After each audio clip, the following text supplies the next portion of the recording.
What's going on, San Antonio? What's going on, South Texas? This is the Alamo City Sportscast coming at you from the Alamo City, the home of your silver and black San Antonio Spurs, the home of the San Antonio Missions, and, of course, the San Antonio Brahmas, and somewhere along I-10 and 1604, the UTSA Roadrunners. We're the home of all of that. We do sports, pop culture. We do nostalgic things around here. Joe Garcia producing today's show. It is Tuesday. You know what that means. It is Tuesdays with Teague. Carolina Teague will be with us in about 5 minutes to talk about sports, pop culture, lots of things going on. We had a big game last night between LSU and Iowa. Caitlin Clark got the best of Angel Reese yesterday. Big game. We're going to dive into that. Two of the Spurs' better players are out. Devin Vassell out for the season. Jeremy Soshan out for the season, which brings up the question, should the Spurs sit down? Put the season to an end for Victor Wembanyama. Should he be benched at this point? We'll get into that. Batty brackets. We're down to the Sweet 16. We're going to announce who the 1s, 2s, 3s, and 4 seeds are when it comes to that. Lots of things going on with the Kansas City Chiefs wide receiver. He in trouble. Jeez, bro. We're going to get into that. Brian Windhorst of ESPN singing the praises of the city of San Antonio, which was really nice. Well, I mean, say that the Spurs are going to get a good free agent this offseason because someone's going to want to play with Wemby. And he was saying, you know what? It's not like Cleveland. San Antonio is better than Cleveland when it comes to like living and things like that. And he was talking about San Antonio and Austin being so close to each other that he drove down I-35 the other day. And he was saying, it's not that bad, man. It's not as bad as you think. He is doing the Lord's work for the Spurs when it comes to recruiting guys over here because, you know, he covers Wemby. That's his new gig, right? LeBron James is going to retire soon enough. Wemby is going to be his beat. He's got to have something to cover. Yeah. And keep his job. And he wants to cover a winning team. So when it comes to those free agents, by the way, who are the good free agents that are available this year? Because I don't think we've broken that down. So I've got a list of the I top can't help free but agents. looking at this juicy fly, dude. When we walked in the studio, this big ass fly followed me in. And it just followed you right in. The thing is the size of a quarter. Okay, he's it big, is juicy. It is juicy, dude. Last night. Okay, well, speaking about last night, just right now, I was driving on in, and I decided I'm gonna go get a car wash. Right, so I have one of those memberships to, you know, that neighborhood car wash where it's like $25 a month, unlimited washes. I just saw one on the other day. They opened up one right here off of Culebra. Yeah, you could get your car washed for $1. For $1 on certain days out of the month, right? Or out of the week, rather. Yeah. But with this one right here, there were 25 cars in line to get a car wash right now. Is it that good, the car wash? No, it's because of the hail last night. Did you get hail yesterday? I did, man. But it wasn't that big. It was kind of tiny, but you could hear it made a lot of noise. Yeah. Okay. So I don't have any neighbors to my back. I have an elementary school. Were the dogs inside? The dogs were inside. All right. Yes, they were. They were inside the house at the time. But it started hailing pretty bad. I mean, it was probably quarter size hail at my house. And it's one of those things where my friend was telling me that he didn't believe in this. I went outside and I sniffed and I said, it smells. Kill that son of a bitch. This fly is all over me. I went outside and I sniffed and I said, it's going to rain. It smells like rain. Yeah. And he goes, that's the stupidest thing. Can you smell rain? I can smell the rain. And you know what? It's a scientific fact. I just saw that on social media yesterday. Yeah. It says some people can smell the rain before it comes. Okay, so we have our chat line open. By the way, not only were we live on YouTube, but we opened it up to Twitter and to Facebook as well. We're going to run a bit of an experiment. Midtown saying MJ's wearing the same shirt as yesterday equals flies. Okay. Do you have like any of those shirts where you buy several of the same shirt, but you just have different colors? So yesterday I wore a pastel green shirt. Today I'm wearing a pastel blue shirt. Bro. It's the same brand. It's the same polo, but it's a different one, man. It's a different one. Is this green or is this blue? Hey, that's a good thing for social media. Is the shirt green or blue? Oh yeah, like the dress. Like the dress is a gold or whatever.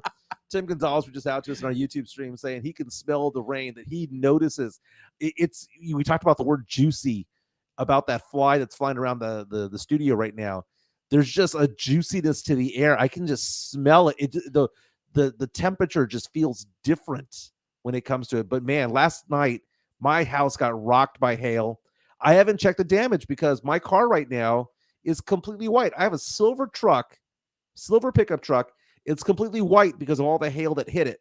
So I have no idea what's underneath it. That's why I was going to the car wash. But everyone's car in the neighborhood looks like trash. Yeah. So everyone's in line to get it washed. It's all that freaking pollen and crap that was in the air with the rain and the hail. It just covers everything now.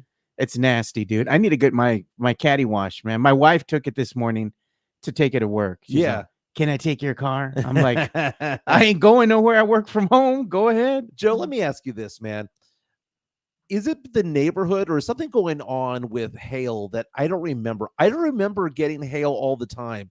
Like it used to be like hail once every 2 or 3 years, but it seems like my house gets rocked with it once every 3 or 4 months. Yeah, global warming, brother.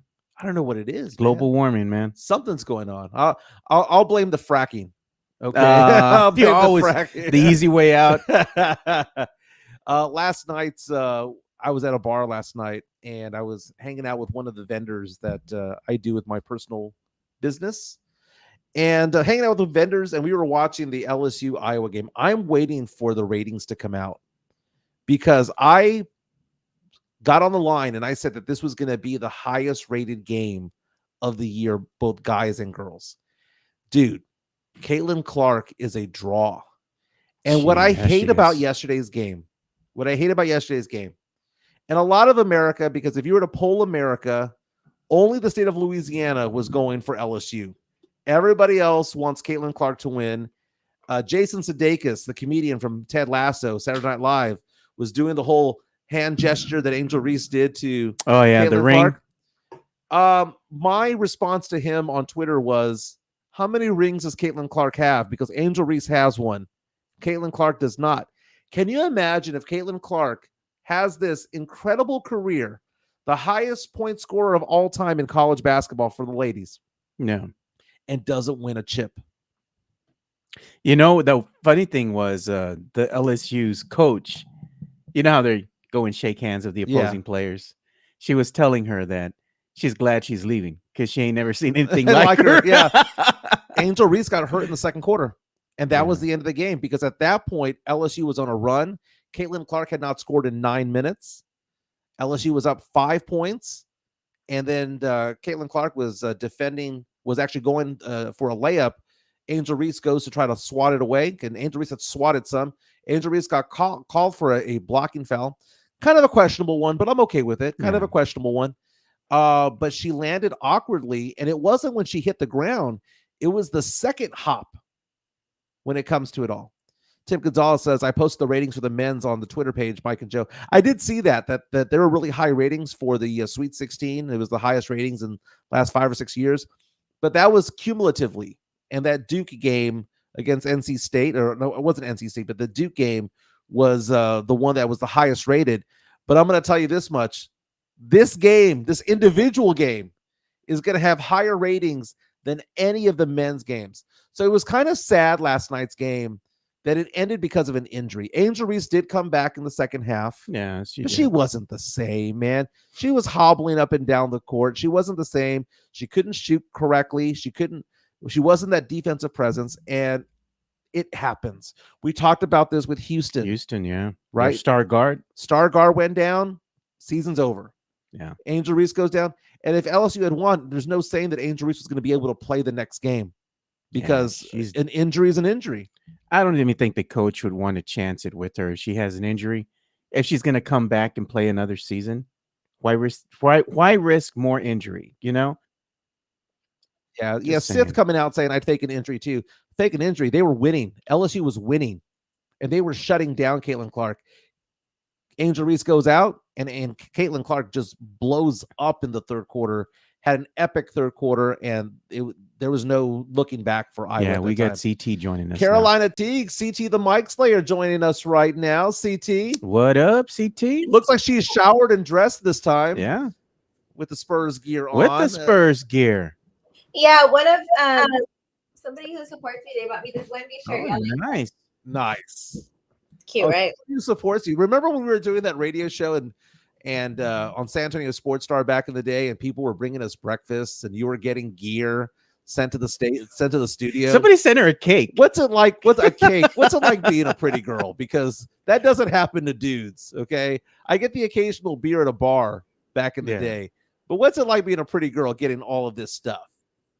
I must have gotten ugly because like the gifts have kind of like died down lately. No, what it is that you've lost a couple of pounds. You've been hitting the gym. You've been looking really good. You've gotten more intimidating. Maybe that's what it is. Yeah. You know. Oh yeah. You don't hit up the 10 at the bar. You want to go after the solid 7 or 8. You know. So what I was thinking of actually like I wanted to get plastic surgery. Like I was really thinking about it lately. I was like, maybe I should get like plastic surgery, like to just enhance my features. Like maybe just like, but then I was thinking about it. I was like, I can't do plastic surgery. I like the guy on, when I drive by Ding Hao on Callahan and I-10, there's a billboard sign of this girl in a bikini, and it's for cosmetic surgery, and it just says haters gonna hate. That's a great billboard sign, by the way. Very nice. So we're joined by Carolina Teague. We were talking about last night's LSU Iowa game. It was a great game for the first half. We saw Caitlin Clark blow up in the third quarter, have a monster game in the third. I was super into this game because, again, I have some allegiance towards LSU because my daughter graduated from there in December. But the game was disappointing for me because Angel Reese got hurt halfway through the second quarter. LSU was on a big run, up around 5 points or so. Angel Reese goes down, was not the same. She gets taken out. It's tied at halftime, and by the time the third quarter rolled around, you can tell Angel Reese was not having it. She was a shell of herself, and Caitlin Clark just went off. What are your thoughts on last night's game? Oh my God, it was so much fun to watch. And it's hard for me to like pick a side because Caitlin Clark is the definition of a generational talent. And then you have Angel Reese, Flau'jae Johnson, and Haley Van Lith, and you have Kim Mulkey, and there's just like two incredible what I take from this is that women's basketball, it's up, bro. Like it's up. I think it's better than the men's. It's far more entertaining. The storylines are badass from what happened last year. LSU won the championship until now. It seems like Caitlin Clark kind of internalized that and got her vengeance. And now they're moving forward. They took out LSU. So I couldn't ask for a better story. Like I'm happy for the both of them. I'm happy for LSU and I'm happy for Caitlin Clark in Iowa. But I think women's basketball is the ultimate winner of all this. Everybody is tuning in because everybody wants to see this. Everybody wants to see the battle between these two dominant women in the sport. They're both dominant for their own reasons. And I just love the fact that women's basketball is getting so much attention. And then when they say like the WNBA salary is like an average of $72,000 and Ice Cube is offering Caitlin Clark $5 million, it's like, okay, WNBA, we kind of need to step your game up because these women are marketing their asses off and they're good at what they do. So it's awesome. Amazing. And Caitlin Clark, blew up. We're talking about 41 points. She was 9 of 20 from 3. You mentioned Angel Reese, injured Angel Reese, 17 points and 20 rebounds. 20 rebounds, 10 offensive rebounds. You know what's crazy? That like they had Haley Van Lith on Caitlin Clark pretty much the entire game until Kim Mulkey decided to sub out later in the game to have Flau'jae on defense. And people were kind of getting hard on her because they were like, she couldn't guard Caitlin Clark. But honestly, who really can? I agree. And Flau'jae should have been on her from the beginning because she's a more aggressive player, even though you need her on the offensive side of the game. They didn't bully Caitlin Clark. And second half officiating was fine. But the first half, if you breathed on Caitlin Clark, it was going to be a foul. There were a lot of questionable calls in the first half there. LSU was playing 5-on-8 for a good 12 minutes or so. And then the run happened and LSU kind of broke through it all. But the thing is, Angel Reese got hurt. It's a tainted win. It's a tainted win because we don't know who would have won this game because when Angel Reese got hurt, LSU was rocking. They were winning. And Caitlin Clark, think about this. 41 points last night. She went a 9-minute streak in the second quarter without a bucket because they clamped her down and they were playing a little bit tougher defense down low. They were letting her go into the lane. They were like, okay, we just don't want you on the 3-point line. Shoot a layup, shoot a mid-range jumper, turning you into DeMar DeRozan. Let's do that. They turned her into a facilitator. Second Angel Reese got hurt. Game was over. It busted wide open. Iowa is going to go on, and now you have a Final Four going on because they're going to take on UConn. But it seems as though that the stars are aligning for a national championship of an undefeated South Carolina team taking on Caitlin Clark and the Iowa Hawkeyes. But here's the thing about it. Let me ask you this, though. Caitlin Clark doesn't win the title, doesn't get a chip. Can she still be the greatest player of all time? Because Angel Reese has one. At this point, South Carolina would have one. How bad would it be for Caitlin Clark to go her entire career, be the all-time scoring leader, passing Kelsey Plum, and not get a chip? Well, that's the scenario that we haven't seen yet. But if that happens, I think it's just going to make her greater going into the WNBA. Because, people like that, they have a chip on their shoulder because they didn't win. They knew they were excellent at what they did. And then they go into the WNBA with a chip on their shoulder. And then that's where she might see the greatness come alive, isn't down the line. But I don't think it affects who she is as a talent. I don't think it affects her status as whether or not she should go down as like one of the Pete Maraviches in college basketball history. I already think she's stamped where she's at in college basketball because that's what they're comparing her to. They're comparing her to like a Pete Maravich. Right. You know what's funny here too? I was just looking at, the X, and TMZ Sports put this out. They said, Angel Reese only famous because she taunted Caitlin Clark, says Jason Whitlock. Okay, first of all, Jason Whitlock, to quote Stephen A. Smith, he's a jackass. The great Stephen A. Smith. Jason Whitlock, you fat fuck. Yeah, that's exactly what Stephen A. Smith said last month about Jason Whitlock. Did you ever? I saw that clip. Did you see Stephen A. Smith go off on him? Jason Whitlock, you fat F. That shit was funny. Every time I think of that. By the way, Angel Reese after the game was saying that she's getting death threats, and that she had been receiving them along the way. Meantime, the LA Times, Ben Bloch, who was the guy that wrote the column that people were calling racist towards LSU and the LSU players, and I've called it racist as well because I read it the first time going, how did the LA Times allow this to go on as an editorial? He has an apology that says, quote, it has taken me 2 days to write this apology because I wanted to be as thoughtful as possible in my response to the situation I've created. These are words I have not been asked to write by the newspaper or by anyone, but they need to be expressed so I can own up to my mistake. Words matter.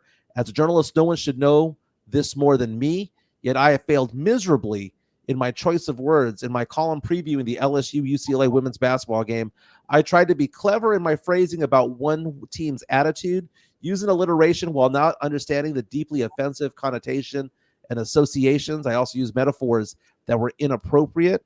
Our society has to deal with so many layers of misogyny, racism, and negativity that I can now see why the words that I used were wrong. It was not my intent to be hurtful, but I now understand that I terribly missed the mark. I sincerely apologize to the LSU and UCLA basketball teams and to our readers. Mm-hmm. My response to that was, look, a-hole, it was not clever alliteration. It was not describing an attitude. It was racism, and you got caught. So what were the exact words? Can you let me know like what he was saying? He called LSU dirty debutantes. He went off and was trying to compare them to basically say, that they were he was using certain words and certain phrases where he was trying to describe UCLA in like terms of like, hey, we're milk and cookies. Everyone likes milk and cookies, but nobody likes the dirty debutantes. Nobody likes the swamp. Nobody likes the whatever. And just the way that he phrased it, and he did a contrast with UCLA, it was not very difficult to kind of read between the lines as to what he was saying. He was basically saying, you guys are trash. He was basically saying, you guys are poor state. You guys are trash. You got, and you guys are black. That's basically what he was saying. Not that there aren't black players on the UCLA team, but the way that he did it was weird. And then UCLA's coach retweeted it and has since apologized by saying, well, I didn't know what I was retweeting, which is a fat lie. I look at what Sid says, basically calling one squad ghetto and the other God's gift to earth. Basically. Yeah. That's a good way of putting it. So first things first, there's another team that had to endure a lot of this, and I didn't realize it until my adult years. And that was the Detroit Pistons when they were called the Bad Boy Pistons. They had all these negative connotations surrounding them all the time to paint this narrative of them. Racist, I don't know, but because I wasn't there when all that stuff was going live and I didn't live through that, so I don't know. I would have to ask Isaiah Thomas if he felt that there was racial undertones in that sense. But to call somebody a dirty debutante when they just won the championship last year, yeah, it is implicit bias. And I think that's what a lot of people and they have the caucasity is what I say. Like it's the caucasity of it all. Like you say things that you don't deem offensive, or it doesn't come out and you probably don't even know that you're being implicitly biased. And that's the term that I would use. They're being implicitly biased. You're seeing these type of girls and how they live and how they talk and how they act. And despite the fact that they're champions, you already have this preconceived connotation about them, preconceived notion about them because of the way that they speak. And at the end of the day, they're very well educated. They're smart.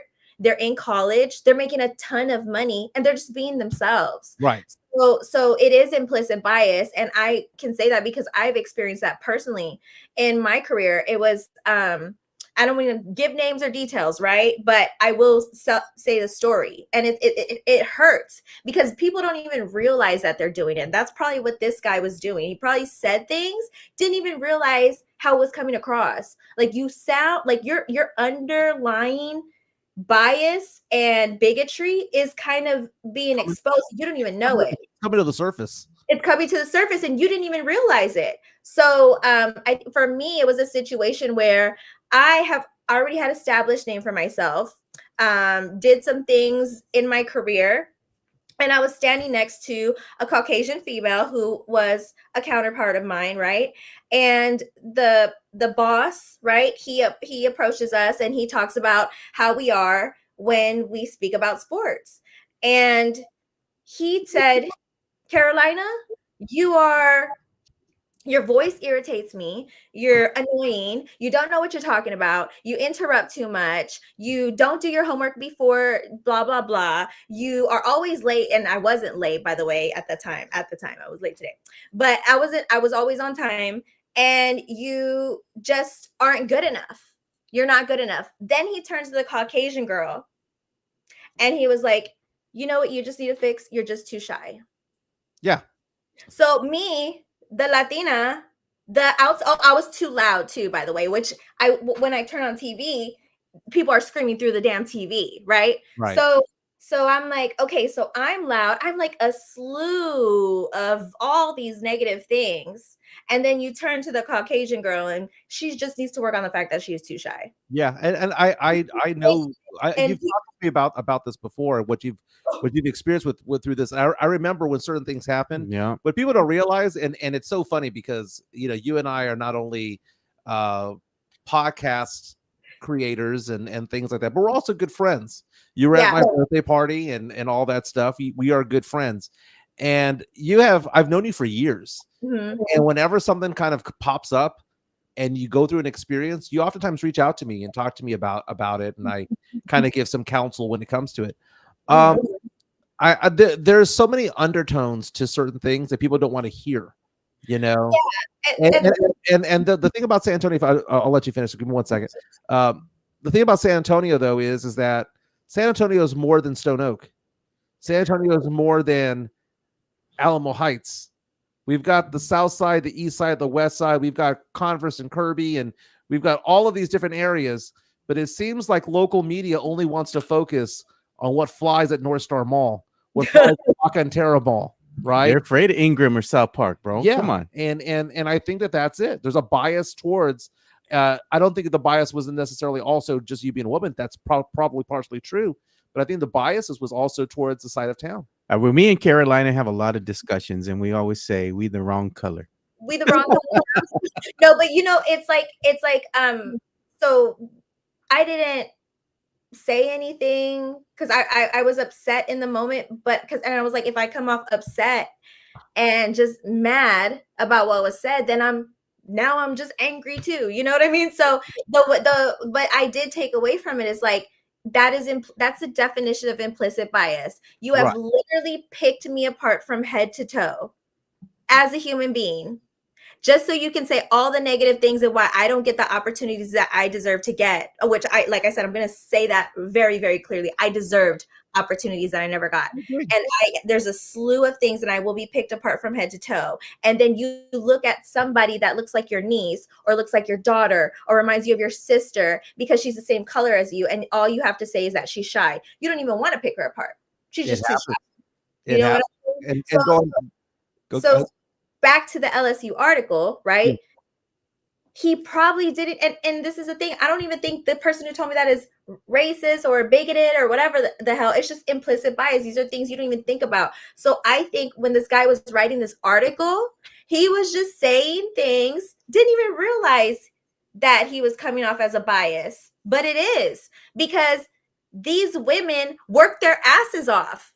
Mm-hmm. They deserve to be there just as much as Caitlin Clark does. Now, she is a generational talent and she's fantastic and she's stunting on everybody. Okay. I ain't even going to do that. But if you're going to make a comparison and call them dirty, swamp, all those things, then it just comes across as you've already put that in your mind about them. And you know, the crazy thing about it is that with LSU, there was a backlash towards them just in general. First of all, they never should have been a 3 seed. They're the defending national champions. They were ranked in the top 8. They never should have been a 3 seed. They never should have had the run through Iowa in the Elite 8. They should have faced them in the national championship game again, or it should have been something that was done in the Final Four. Mm-hmm. They got railroaded. I think there's a hatred towards Kim Mulkey. By the way, the LA Times did do a retraction of sorts. They re-edited his column to take out some of the comparisons that he was making. And so I mean, the LA Times was making a proactive effort to try to fix things a little bit, but it kind of sucks that happened. But again, Caitlin Clark, who has no chips on her resume, needs 2 more wins, right? She has to beat UConn and more than likely South Carolina, South Carolina won the title not last year. Last year was LSU. South Carolina won the year before. And then there was a COVID year somewhere in the mix. So again, Caitlin Clark trying to cap off her career. And that's America's sweetheart. It's America's darling right now. People want to see her. But when she goes up against South Carolina's going to kill her. South Carolina is going to kill her. And it's so much fun watching women's basketball right now because the men's tournament, the Final Four, I don't give 2 craps about any of those teams going on right now. Noah Paredes reaches out to us on our YouTube stream saying, Mike salty as LSU Tigers lost. The Tigers did lose. Again, Angel Reese got hurt 3 minutes to go in the second quarter. Game was over at that point. Mm-hmm. Arthur Butler reaches out and says they are blessed to have Carolina Teague. Earlier, someone said Carolina Teague is the number 1 overall seed in the baddies bracket. That was Tim. That was Tim. Yes, number 1. But I feel like honestly, like South Carolina, they have an incredible team. But I do love Caitlin Clark. Like I think she's incredible and fantastic. And I'm sure it was really painful for her to experience that loss against LSU. LSU deserved to win. But I think it made her stronger and better because that's exactly how she's been this entire year. It's just a matter of can they beat South Carolina, but it's going to be hard because that team is undefeated and they're fantastic. She is amazing. And don't forget also, before we go on to the next topic, this Saturday from 10 to 4 is the Mike Taylor barbecue cook-off. Oh, yeah. That's over on Peacock. It's near Woodlawn Lake. Again, you can follow Mike Taylor on Twitter. You can go on the website as well. The Salvation Army is going to benefit for this, the Boys and Girls Club through the Salvation Army. I am judging the chicken category, one of several judges out there. Keep me away from some of the other judges because God, they're kind of cute. CT, come get your boy. He's trying to have a new lady in his life. And honestly, I think he meant as you're a great catch. There you go. I got to go find one. So again, it's going to be from 10 to 4. It's on Peacock. Again, just search Mike Taylor Show's barbecue cook-off. You will find it. Man. CT's going to be out there too. Oh, CT. What are you judging, girl? Specialty? It's actually supposed to be a secret.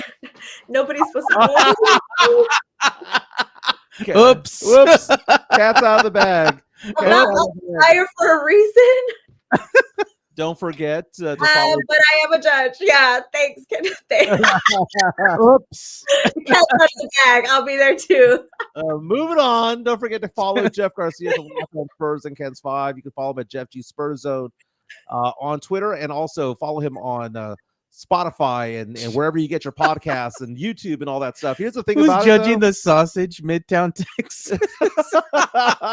It's an inside joke. They keep telling Mike he needs to judge the sausage instead of the chicken. So meaty. God, Mike. That's from the Talk Soup on E back in the day with Joel McHale. But the big news from the Spurs, and Jeff Garcia has a Locked On Spurs guest with Hector Ledesma about this, about the Spurs Nuggets preview. But he's also talking about the fact that Devin Vassell, Jeremy Soshan are both out for the year with an injury, various injuries going on. And we heard about this. We heard rumblings that Soshan might be done after getting hurt in a game over the weekend, and then Vassell suffered an injury. And the question I have for you, CT, which is my poll question at MJ Acquire Taste, should we just basically sit Wemby for the year?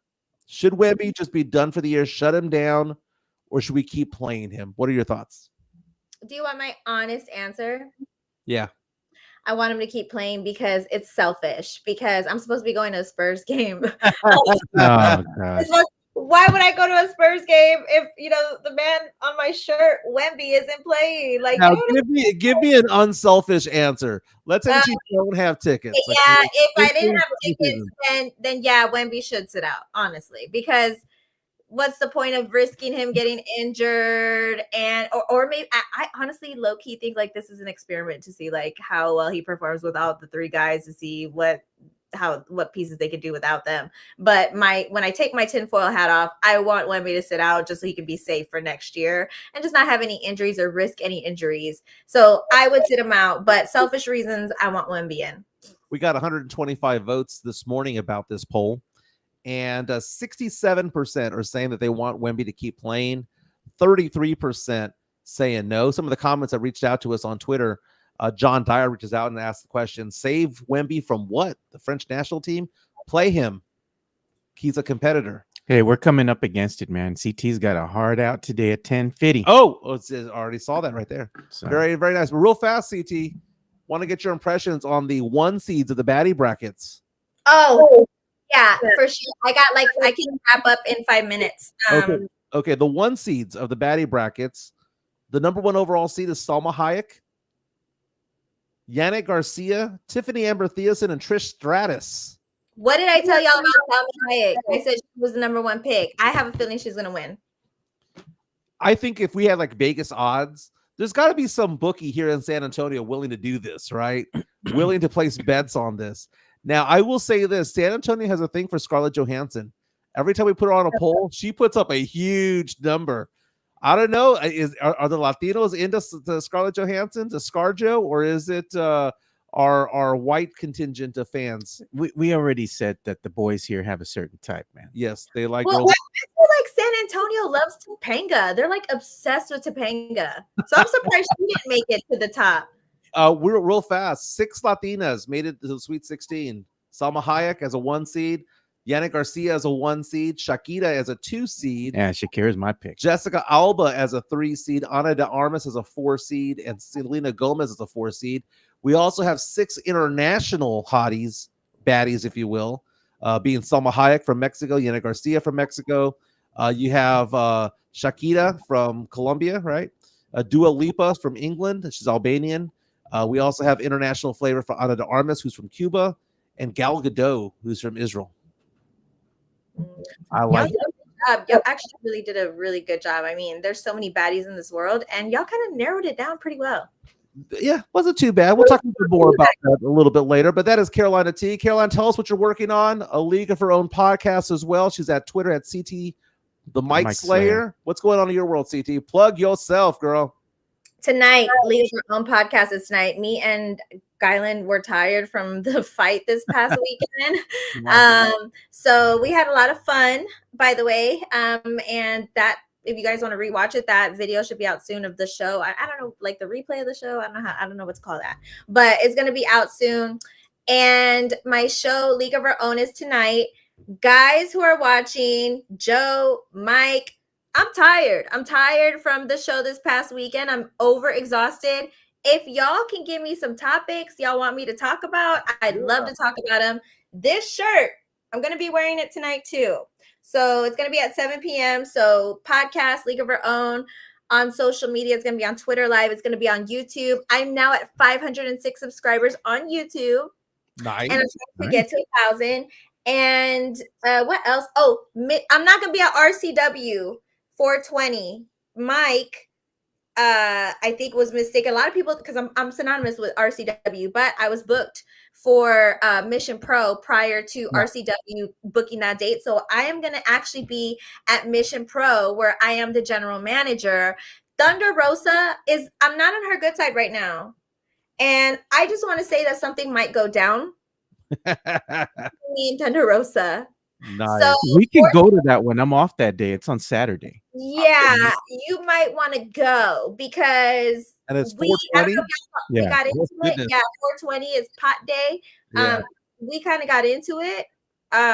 If you guys, I don't know. Office.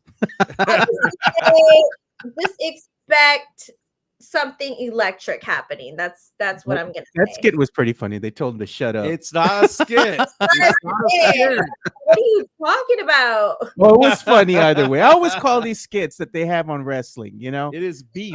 Beef. There you go. Promos. Our lives are recorded and they clip it and they put it out there. That is a promo. Just like The Rock beating on yeah. A skit is like lines I memorized. Yeah. You can't fake anger, okay? Thunder Rosa slapped the shit out of Izzy Moreno and she's underage. So you can't fake anger when it comes to that. And we both are on two different sides right now. I don't think you should slap a 17-year-old because you're trying to prove a point.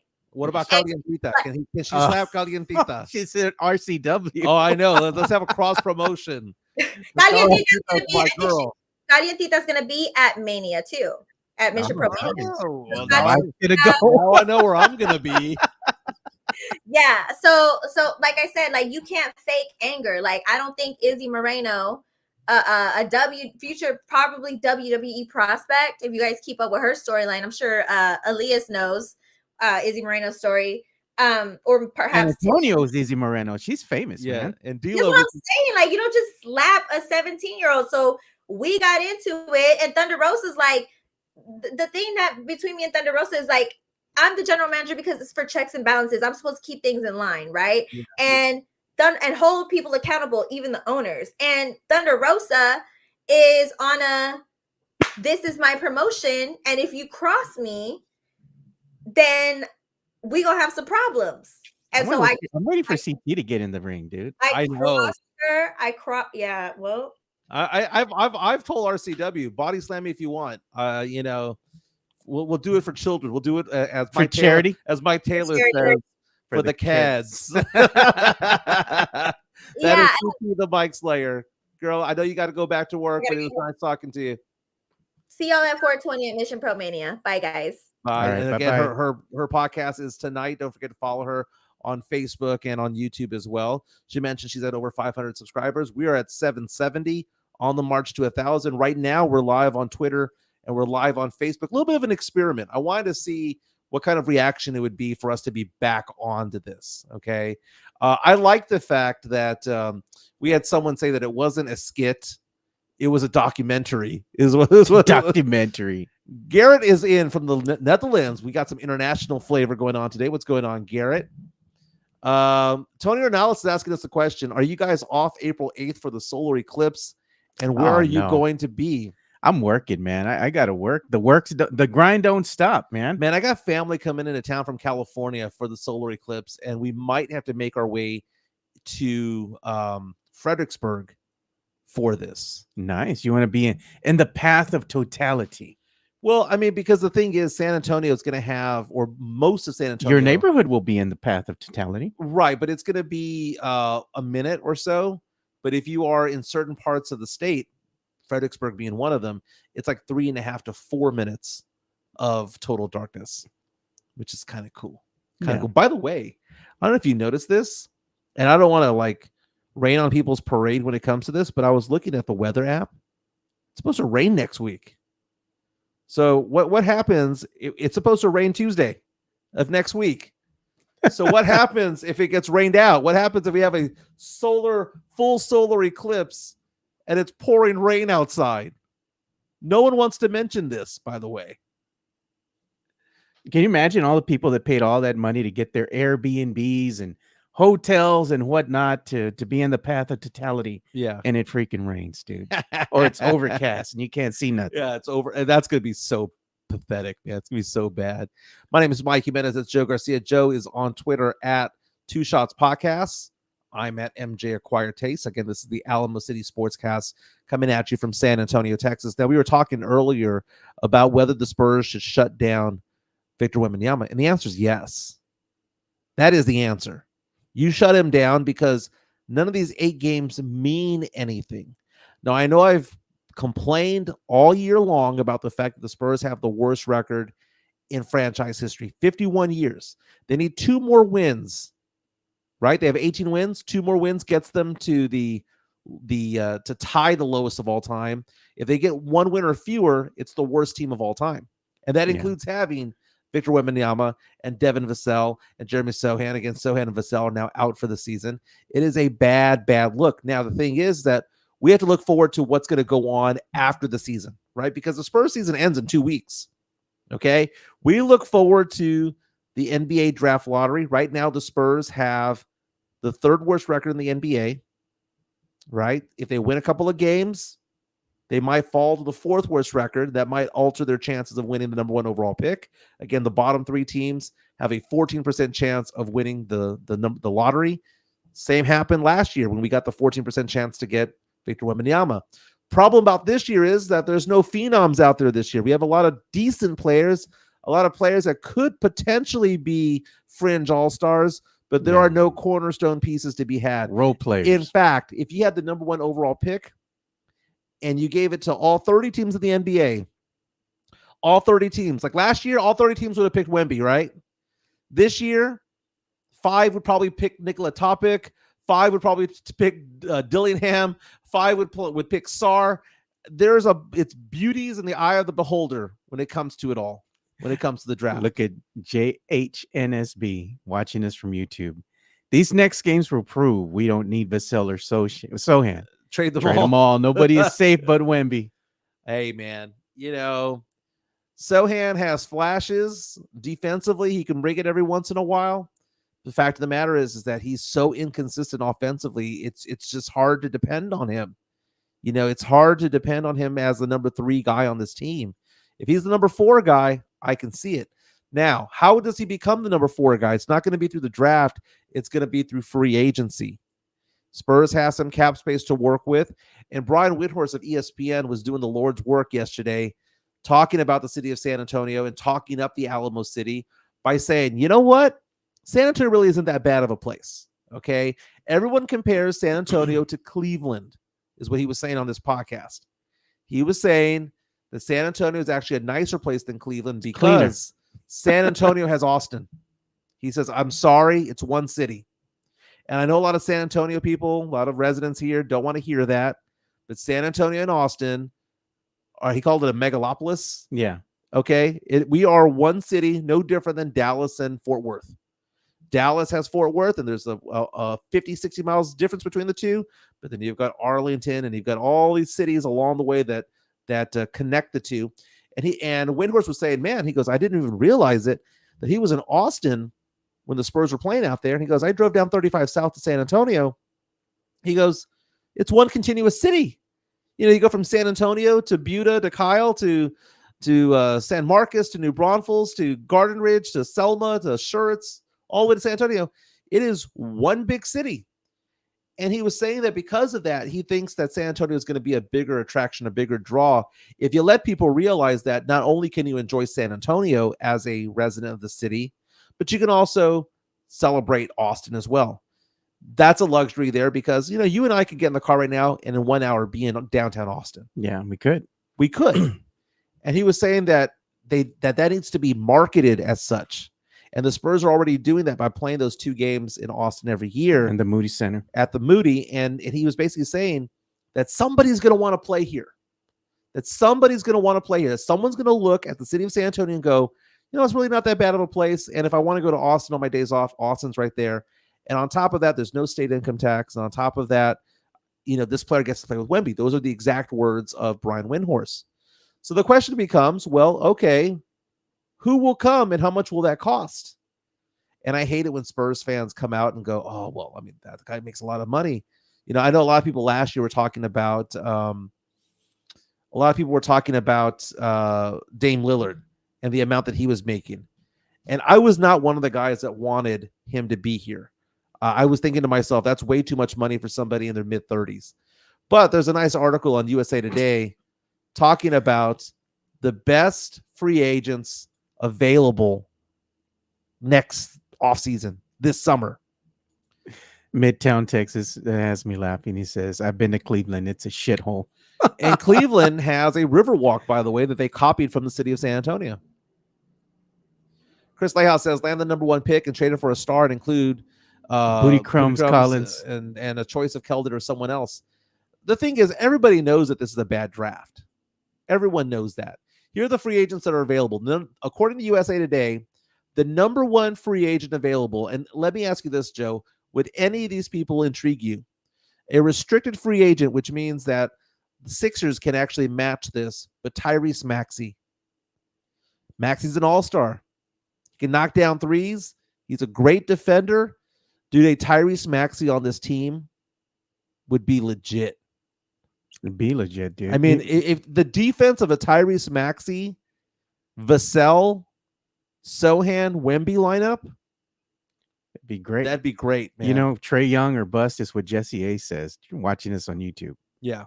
I wouldn't mind Trey. I wouldn't mind it, man. But the price is quite high. Probably 4 first rounders, man. But the draft picks that they want are their own. Yeah, they want their picks back.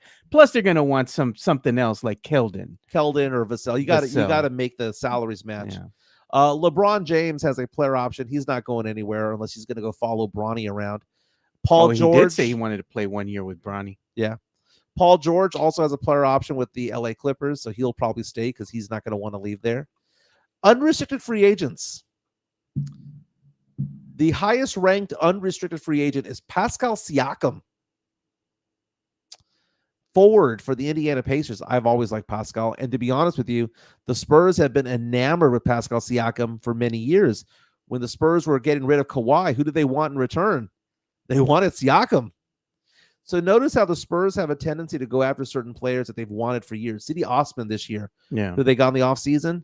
C.D. was somebody that had been linked to the Spurs for quite some time, and then they finally got him. The Spurs tend to get a free agent 2 or 3 years after they first were linked to them. And Pascal Siakam has forever been linked to the Spurs. Unrestricted free agent from the Bulls, DeMar DeRozan. Hey, if you can get him cheap, I'm not opposed to him coming back. I'm not opposed to it either, man. This guy is seeing some battles out there.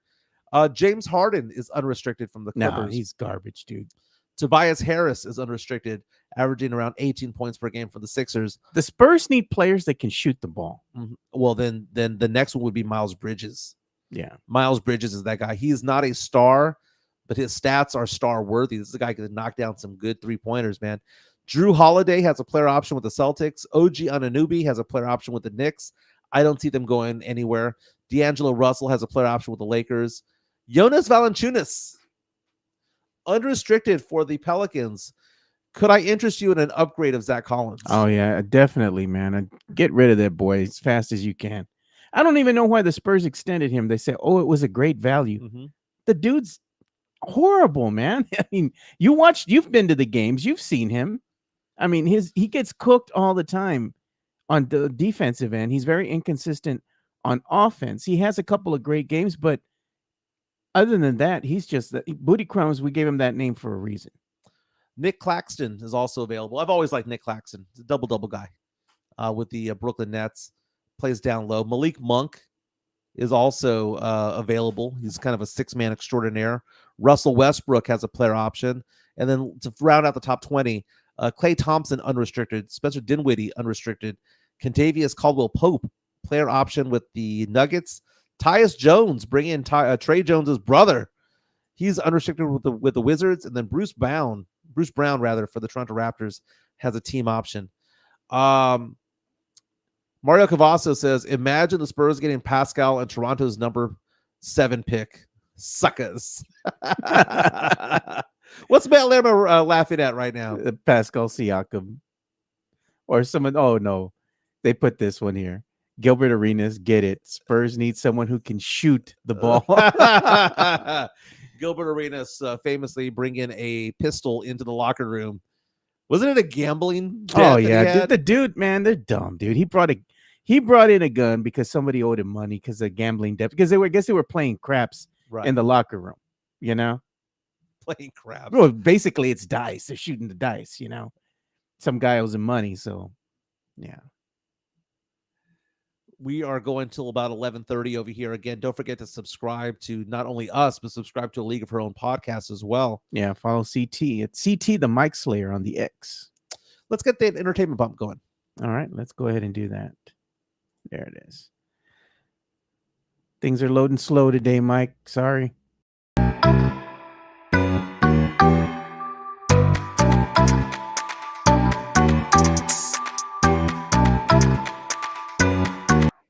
A report on TMZ this morning says that former Beverly Hills 90210 star Shannon Doherty is preparing for death and giving away her personal items, her personal possessions. For those of you who have been following this, she has been battling cancer for quite some time. The story goes on to say that she believes that she can defeat the cancer, but in case it doesn't happen, she's getting her affairs in order and has been giving out her possessions and things like that because, as she put it in the article, she does not want to be a burden to her loved ones, and that right now she's spending most of her time spending as much time as possible with her mom. Shannon Doherty, prayers up to you, girl, because she was one of the great villains in TV. I mean, back in the day, this was before social media. Shannon Doherty would have been headline news, would have been trending back in the day because not only for what she did on Beverly Hills 90210, but also on Charmed as well when she started that with Alyssa Milano. Shannon Doherty was known as a very difficult person to work with and a very divisive character, both on screen and off screen. But you don't want to hear bad things happen to somebody like that, you know, and she's been battling this off. Tiffany Amber Thiessen, if I'm not mistaken, took over her role or basically replaced her, not her role, but basically what she was to the show on Beverly Hills 90210 back in the day. Again, prayers up to Shannon Doherty. We were talking about Rashid Rice. That's his name, right? Rashid Rice, yeah. Dude, tell me, I mean, what are your thoughts on him now cooperating with police? Because Rashid Rice, wide receiver for the Kansas City Chiefs, got in trouble. There was a multi-car accident that he was apparently involved in, allegedly. Racing. It was like a Lamborghini and a Corvette. Yeah. And it was like 6 cars that collided in Dallas. He is from the Dallas area. He went to SMU up there in the Dallas area. This happened near Lover's Lane. So if you're by Dallas, that's a street name that I like. It's right next to SMU. And then he disappeared. Hit and run. Somebody actually caught him on dash cam video. Then they saw his just Corvette. walking away. Yeah, and walking away with his boys. You know, they were fleeing the scene. And now, you know, that they caught him on dash cam. And the thing is that there's cameras all over the place. So if somebody didn't just catch him on dash cam, they were going to see a different angle of the accident, the incident, right, and seeing what was going on. But I mean, now that he got caught, oh, now it's different. If he was anybody else, he'd be arrested. He'd be put in jail already, man. No, exactly. Now the Kansas City Chiefs signed this guy last year, if I'm not mistaken. I believe he was a second-round draft pick, and according to CBS Sports, the Chiefs wide receiver is cooperating now with Dallas police. Do you know what it was, man? He went away to sober up, right? That's what I believe. Allegedly, I have no proof otherwise of this, or proof of this rather. But isn't that what you would do? Yeah. Get away from the accident and then go, oh, I'm going to go talk to police now that I'm sober, now that I blow a .000. The Chiefs have come out and said that they're going to investigate this themselves and get down to the bottom of it, is what they're saying. But Rashid Rice might be in trouble. Just a little bit. Matt Lerma reaches out to us on our YouTube stream saying that if Luka Doncic is asked to be traded, there's only a handful of teams that could take him. Rockets, Spurs, Wizards, Blazers. Which one do you think Luka wants to go to? The answer is Mavericks. He's gonna stay where he's at. Well, if he did, the question is, which one would he go to? Honestly, wouldn't he go to the Rockets? Dude, he's gonna want the big city, man. He's no Right. way he's gonna want to come play in San Antonio. And I don't know what it would be like to have a Luka Doncic with a Victor Wembanyama lineup. They don't seem to fit. They don't mesh well together because Luka, how many touches does he need to get his? Exactly. You know, I mean, he's forever with the ball. And that's why I say to Houston, if you go with Alperen Şengün and a Dylan Brooks type of front court, it actually fits what he does. Because what does Şengün do? He does all the dirty work and he goes and passes the ball and he gets rebounds and all that stuff. He's a better fit with Houston. And right now, I know a lot of Spurs fans hate Rockets fans right now, but the Rockets have done very well recently. They have a much better record than the Spurs. I mean, they've won 3 times the amount of games that San Antonio has. Yeah, right now the Rockets are 38-36, 2 games outside the 10 spot for the play-in tournament. But 38-36, man, look at that. 11 of the 15 teams in the West have a winning record. Houston just finished winning 10 games in a row. Yeah, they won 10 in a row. They lost their last game, 2 games behind the Warriors. They'll probably be back in the lottery. The Spurs right now sitting at 18-57, just 7 games left in the season, and just 4 of them left at home. They got the Nuggets coming up. At the Rockets right now, again, the Rockets looking good, man. I mean, you really can't complain about them. Yeah. To me, the Luka talk to the Spurs, that's just a pipe dream, man. But Luka leaving the Mavs, that would take a lot for him to go ahead and want to do that because he's already built up a good little niche for himself there. But the problem with Luka is kind of like Wemby right now. He's on a team that has pieces around him, but not necessarily the pieces that are conducive to getting you where you want to be, you know? Right. And you know the funniest thing about Houston is that they actually have potentially potentially 1 lottery pick this year. The Houston's first round draft pick is actually going to the Oklahoma City Thunder. Yeah. So theirs is gone. But they have Brooklyn's.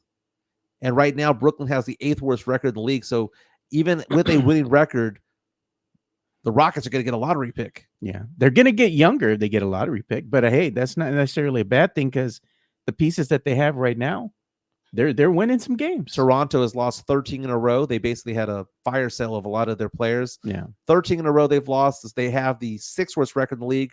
Right now, it is a top 6 protected pick. If it doesn't convey this year, more than likely it'll convey next year, which is a stronger draft for the Spurs and for everyone around the league. But again, we're going to turn to the lottery and we're going to turn to the Trae Young talks because that's going to be dominating the headlines when things come around. Yeah. But shout out to Matt Lerma for bringing the discussion into the chat. Yep. You know, that's a good topic of discussion there. And let's talk about our baddie brackets because that's going to come to a conclusion on Monday of this week. So we have 16 baddies still available for the baddie brackets. And you know what? I've had a few people have complained about this, and screw you. We're just having fun.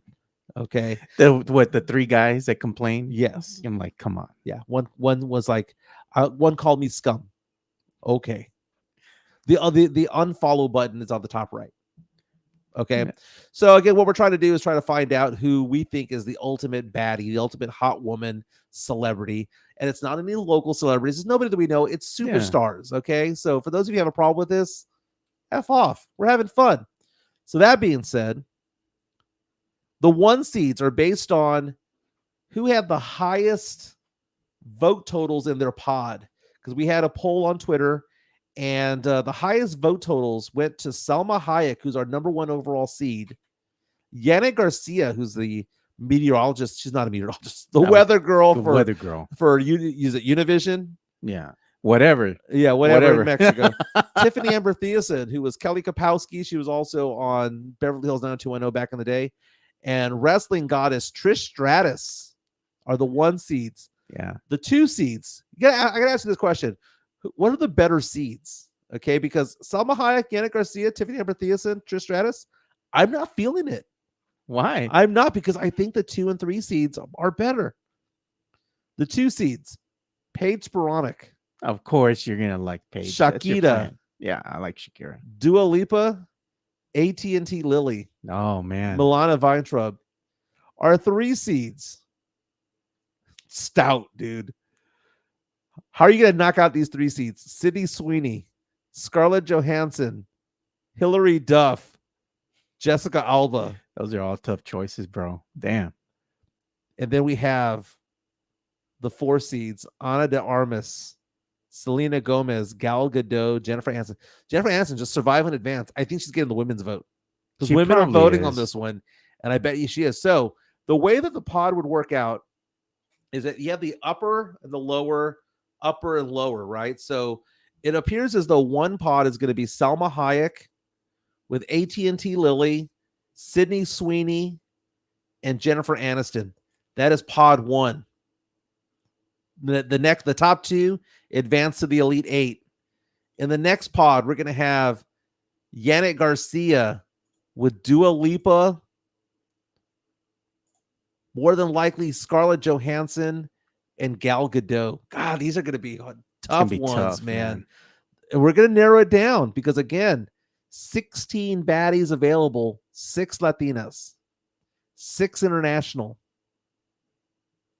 There's going to be a surprise. There is. Like, is Trish Stratus really going to defend her 1 seed, or is she going to get knocked out? Look at D'Lo puts. Imagine the winner post about it on Insta. I won the baddie bracket. So what do we give as a trophy? How do we award them? A curvaceous statue? I don't know. I like this one right here. Tony Ornelas. We're talking about women. We ain't talking about sports podcasts. We're talking about women. Women? Allen Iverson. And the Allen Iverson boys. I mean, come on. What do you guys talk about at the bar? That's basically what our show is. It's bar talk. Yeah. Dude. Walking into the bar, pulling up to the high table with your fellas, having some beer, talking sports, talking whatever the hell you want to talk about. Because at this point, when it comes to these baddies, yeah, like to advance, right? So I think Salma Hayek will advance to the Elite 8. When Salma Hayek has to go up against Shakira, we're going to see where the loyalties stand. Yeah. Okay. I got to make sure that it's not like LSU being in the same bracket as Iowa for the Elite 8. There's got to be something in there where we kind of spread it out a little bit. What's going to happen when your choices are Shakira, Salma Hayek, and maybe a Scarlett Johansson and a Sydney Sweeney? It's tough choices, man. Like, I think we're going to get like 6 votes because no one's going to want to pick. Right? Somebody's going to have to be the bad guy. Yeah. Is it going to be Thicky or other Thicky? Yeah, we're going to have to tell CT or Steph to make the choice. Hey, let's go ahead and give some love over here to our boy, Jeff Garcia, the host of the Locked On Spurs podcast. All right. Locked On Spurs is your daily Spurs podcast, hosted by Jeff Garcia, the lead Spurs writer for Ken's 5 San Antonio. Jeff has a healthy plethora of guests all the time on the Locked On Spurs podcast. You can also follow Jeff on threads at Jeff G Ken's 5 SA. You can also follow Jeff on Twitter at Jeff G Spurs Zone. So make sure you go ahead and give Jeff a follow not only on threads and Twitter, but also on YouTube at youtube.com/@Locked On Spurs. This is where you're going to be able to find the replay of the Locked On Spurs podcast. Make sure to like, subscribe, and share. Again, that's Jeff Garcia from Locked On Spurs, Ken's 5. He has some locked-ons regarding the injuries to Jeremy Soshan, Devin Vassell, both out for the rest of the season. He's also having a podcast to preview the upcoming game against Nikola Jokic and the Denver Nuggets. Going back to pop culture, if you want to show my screen real fast. Sure. People.com is talking about the fact that Brittany Mahomes posted throwback high school pics of her with Patrick Mahomes and the braces and all, they say. Let's check that out. Oh, yeah, there it is. So here's the thing about it. A lot of people hate Brittany Mahomes. I remember when I was at San Antonio Sports Star, my co-host, Tim Spence, hated Brittany Mahomes. But I kept on telling him, I'm like, you know what? Here's the thing, though. She's ride or die from the get-go. She's loyal, bro. I mean, from the get-go. He was a freshman. She was a sophomore. From the get-go, they were together. So I got to give her some respect. It's like, look at what Patrick Mahomes looked like when they met. He didn't look like he was going to be a, greatest quarterback of all time, future Hall of Famer, win multiple Super Bowl MVPs. He just looked like some dude who didn't get an Edgar cut. Look at him. Let's go ahead and get it. Zoom in on that. Dude, I like it, man. Yeah, she's been his ride or die, man. Yeah. You can't pay somebody to be loyal. That's just how she's built, man. Yeah, and what they do over there in Kansas City as far as being part of the community, being part of the soccer community over there, because she was a soccer athlete herself. She played college soccer. So I'm very, very happy for them and what they've been able to accomplish. Again, there's the greatest and there's the best of all time. Daniel Tosh, I was reading this earlier, have you heard Daniel Tosh's podcast? I've heard some of it. Remember Tosh.0 back in the day? Mm-hmm. Back in the day, yeah. Dude, I used to be addicted to that show. His podcast is actually very cerebral and very funny at the same time. But he is coming out and saying that he believes, or that he has been told, that Kylie Jenner, who, by the way, was part of our baddie brackets but got knocked out in the round of 32, that she's pregnant with Timothée Chalamet's baby. Timothée Chalamet, very popular actor these days. She's denying it, but he's there saying, no, I've got sources who say otherwise. And that's the weird thing about like Hollywood circles, right? Is that Hollywood circles, there are people who kind of know things. Yeah. And maybe it's true. They just don't want to announce it yet.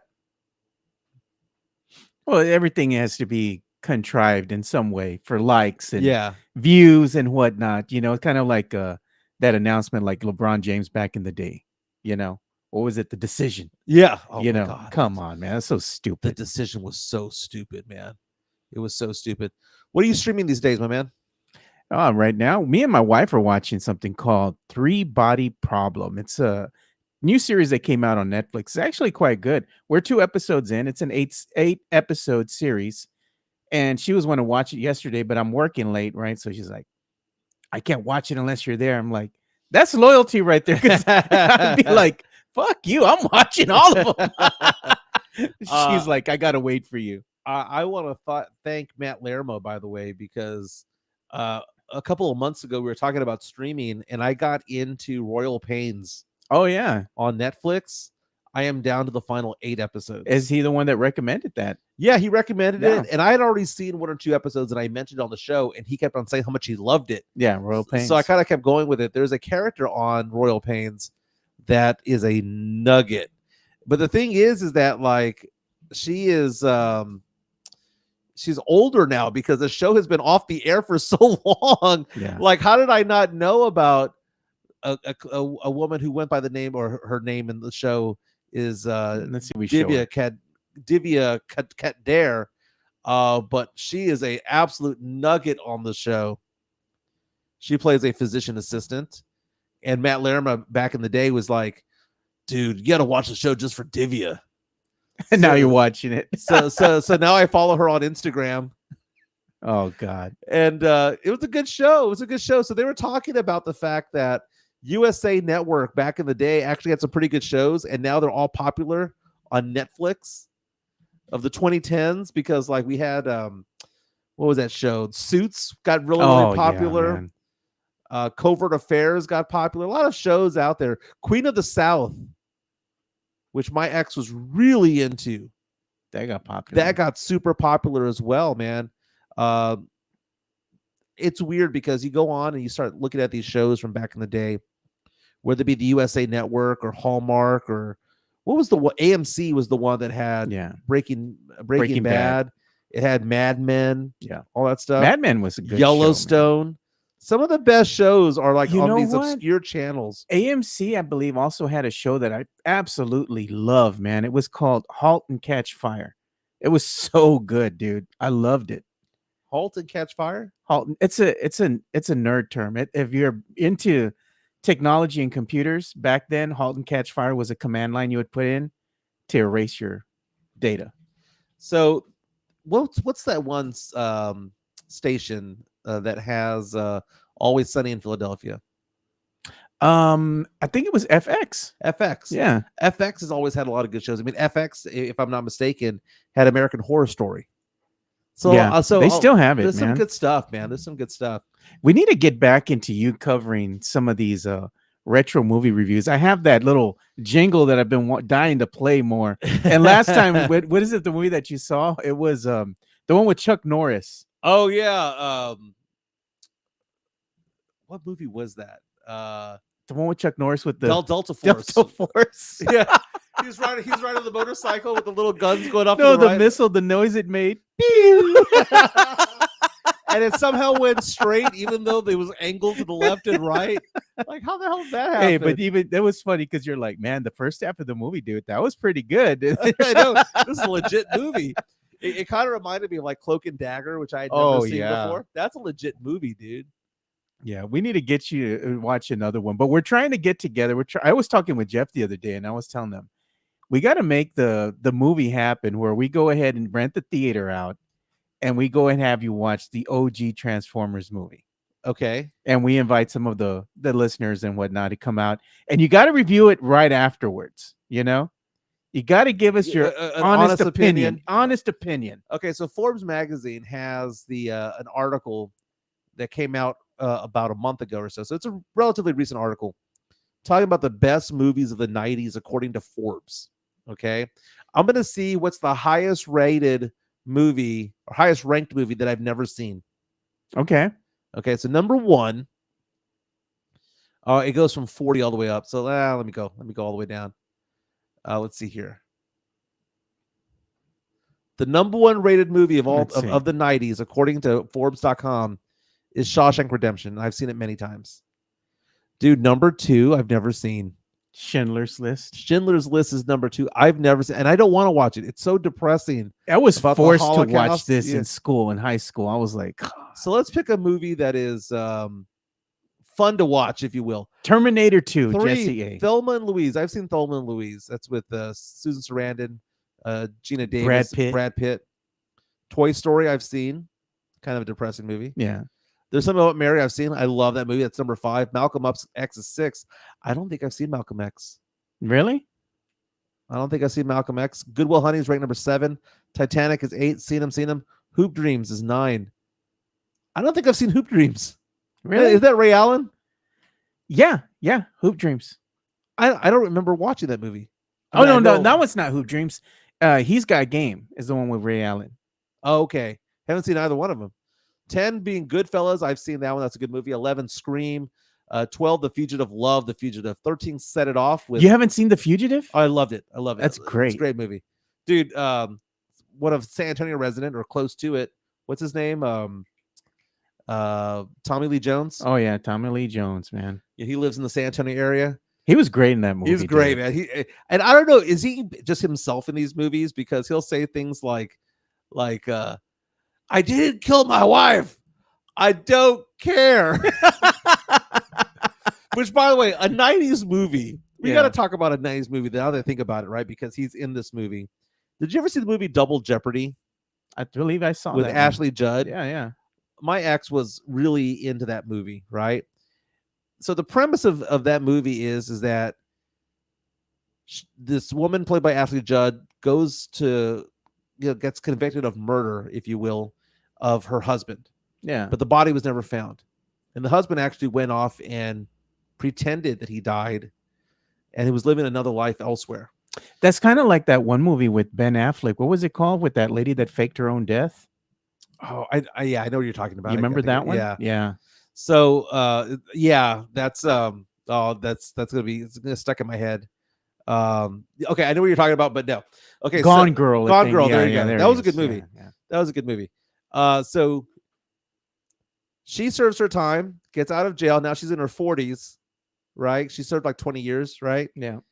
She comes out, she's in her 40s, finds that her husband is still alive. And the question is, she wants to kill him. Damn. And it was called Double Jeopardy because if she kills him, should police be allowed to let her do this because she's already been convicted of this crime? And you can't be convicted of the same crime twice. Jeez. It was a great premise. All right, the 14th best movie of the 90s, according to Forbes.com, is Jerry Maguire. I've seen it. How Stella Got Her Groove Back. I think I've seen that one. Men in Black, shitty movie. Have you even seen it? I have. It's so bad. And we were talking about Tommy Lee Jones. I mean, he's in this movie. Man. That is a This one is a good movie. one. Casino. Casino's a great movie. I've seen Casino. It's a great movie. A League of Their Own, great movie. Sixth Sense, great movie. Groundhog Day, great movie. Big Lebowski. That one is a cult classic. That I one, can't get through it. it's freaking hilarious, dude. Especially that bowling scene. Yeah, I can't get through it, man. Come on, man. It's funny, dude. I've given it a try. I can't get through That's it. where they have that saying, nobody fucks with the Jesus. Yeah. That guy's name's Jesus. Yeah. By the way, I went to Chick-fil-A the other day, and like 3 or 4 days ago, like Saturday, and the guy at Chick-fil-A was named Jesus that served me. I felt doubly blessed. God. Usual Suspects, Jurassic Park, seen them. What's Love Got to Do with It? Seen it. Menace to Society. He menaced to society. Watched it for the first time Joy last Luck year. Club. Never seen Joy Luck. Where the hell is Pulp Fiction in this thing? Where's Rounders? Bro. Mi Familia is in there. Selena. I love the Truman Show. The Matrix number 30. How that one 10. Is a good one. That one's a great movie. One. Way to Exhale. You know what? Great soundtrack, by the way. Election. I've never seen the movie with Reese Witherspoon. Oh, that's pretty damn funny, dude. I know about it. I know enough about it that Matthew Broderick wants to take her down. He's a teacher, right? And he absolutely despises her. Yeah. And she's running for like class president or something. And he's trying to sabotage her whole campaign, dude. Edmund Ortiz says Cloak and Dagger rocks on our YouTube stream. Yeah, dude. Mario saying White Chicks and Bring It On are in Mike's wheelhouse. Dude, Bring It On. I love Bring It On. Have you seen White Chicks? I've seen it once or twice. Okay, that one's pretty funny. So I was watching Waterboy a couple of days ago, and I put on Twitter, who was scarier, Waterboy's girlfriend or the mom? Dude, that girlfriend, Jeff Garcia retweeted it, was like, that girlfriend's ride or die, man. She is, dude. That was the best girlfriend to have. I get it, but she was scary, dude. She wasn't attractive for anything. Fargo, that movie sucked. Boys in the Hood's a great movie. Boys in the Hood, correct me if I'm wrong. That high schooler that died, like in the middle of the alleyway, the football player that was supposed to get out. All that stuff. Everyone was crying watching that movie, and I was kind of like, why didn't he just get home? Why was he diddly daddling, man? Why was he just like half-assing his way home? He knew that they were in danger, and he didn't do anything about it, and he got shot. Just go home. The life in the streets, bro. It pissed me off. Forrest Gump. I've seen it at Fight Club. I love it. One of my favorite movies. Love Silence of the Lambs. Saving Private Ryan. 7. Great movie. What's in the box? What's in the box? And then Super Cop. Never seen that one. I don't think I've seen that one. Okay. Jackie Chan movie. No. So out of the 40, I've seen about 32 of them. All right. So I don't know if I'm going to do a retrospective on any of these unless He Got Game is going to be one. We got to get you to watch it comedy, dude, from back in the day. That's pretty damn funny. I'm telling you, the cochino comedy, that's right up your alley, Zap, bro. Dude, I looked it up the other day, and it just doesn't look like it does anything for me. You think it doesn't, but when you watch it, I'm telling you, it's something that's right up your alley, bro. You know, I'm going to X out of this real fast. Blazing Saddles is one of the old school movies that I love a lot, dude. That I'm a big fan of, as we're showing ESPN.com. That's what I do when we're doing this show. I surf the web half the time. But now I got to find a new show to watch because I'm going to finish watching Royal Pains by the end of the week, probably by tomorrow or the next day. Been doing about 2 episodes a day. Yeah, you know, it's a good show. Schitt's Creek's always good too, man. I love that show. It's freaking funny, dude. I'm so mad that I didn't know about it when it was going on. Yeah, I discovered it during COVID, and by then they were already on the last season. The other episode I like is when the son was making all those soaps and all the lotions and all that. Yeah, and somebody was selling the same thing he was, but for a cheaper price. Yeah, and this friend comes over. He's like, "I'm ready to check out. That's not my shit."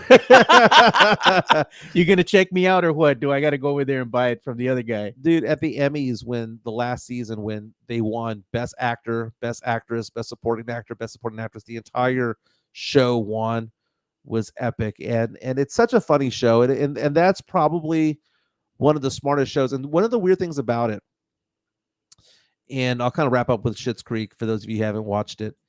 Schitt's Creek is one of the few shows that got progressively better every single year. Most shows have an incredible first year a good second year, and then it tapers off 3, 4, 5, and then it's done. Lost. Jeez, Community. Bro. Yeah. Community was epic the first 2 seasons, and then it kind of just tapered off. It's different because Schitt's Creek was just okay when it came out. Yeah. And I remember watching this show with my ex, thinking to myself, okay, I'll give it one more show. It was never one of those things where I got hit in the head and I was like, oh my God, this is great. It was always just good enough to build up. Kind of like, those racing games, those video games back in the 90s where you had to like get like through the you had to get to a time check. Yeah. I'd be down to 1 second and then I'd cross the line. I'd go like, okay, I'm gonna keep driving. That was the thing. Look at Yellowstone. Somebody put on JHNSB says Yellowstone. God, they got to end that show, man. Give us a good ending for that show. Give us a good ending. This is a good comment right here. Tony Ornella saying there hasn't been a funny movie in a while. There's more funny TV shows out there like The Office with Steve Carell, and he loved Curb Your Enthusiasm. There's a problem with comedy right now because I think a lot of people are afraid to touch it. Oh, because you're going to get canceled and all that stuff. I mean, back in the day, probably the last great run of comedies was probably the Will Ferrell / Judd Apatow movie. Sometimes they were the same, sometimes they weren't. But you had the Anchorman and Step Brothers and you can't do Anchorman, not today, dude. You can't. I think the last great comedy. I mean, you can't do Superbad. No. What was the name of Will Ferrell's dog in Anchorman? Baxter. I don't speak Spanish. You ate the whole wheel of cheese? I'm not even mad. I'm impressed. And then they kicked the shit out of him over the Jack Black. Someone punted Baxter? One of the great lines is Sex Panther. It's made with real Panther, so it's good. 60% of the time, it works every time. This is so great lines. Yeah. The last of the good comedies was probably Girls Trip, Bridesmaids. There were some good female comedies there towards the end. This is the end. Might actually be the last great comedy. What is the most recent great comedy? Because I'm going to say this is the end. There was a good one with James Franco and Seth Rogen, where The Interview. The Kim Jong. Yeah. That was really good. I don't know if I'd call it great. Yeah, Sony got scared into releasing it in mass production in the theater because threats and all. Yeah. That was a good movie. But the last great comedy this is the end? That's 10 years ago. Yeah, it was a while back, man. It's been a while. I did like the Jennifer Lawrence movie that came out. I like Land of the Lost, dude. That was pretty damn funny. I didn't see that one. That one's funny, dude. You got to watch that one. It has Will Ferrell in it. Dude, I watched Superbad again the other day. That movie never gets old. It never gets old. McLovin. And then you hear the fact that I liked Role Models. That was a good movie. Yeah. When you hear the fact that Seth Rogen, who's that guy that was in Superbad, the main character, the one who played Seth. Anyway, how he hated the guy who played McLovin, Christopher Mintz-Plasse, couldn't stand him in real life, and you could tell on the screen that he hated him. It's great. Yeah. Great. Well, fellas, I think it's time to call it a day. It is 11:45 here in San Antonio. Everyone have a great day. Time to go get my car washed because I got pelted by hail and pollen last night. Gonna go get that taken care of. But everyone have a great day. Again, hit the like button, share, and subscribe. I wonder what the numbers look like on Facebook and Twitter. We haven't done it in a while. Yeah. Let's take a look, man. Again, thank you so much. And don't forget, this Saturday is the Mike Taylor barbecue kickoff, barbecue taste-off, rather. I'm one of the judges. Come and say hi. Be there from 10 to 4. Everyone have a great day. Y'all take care.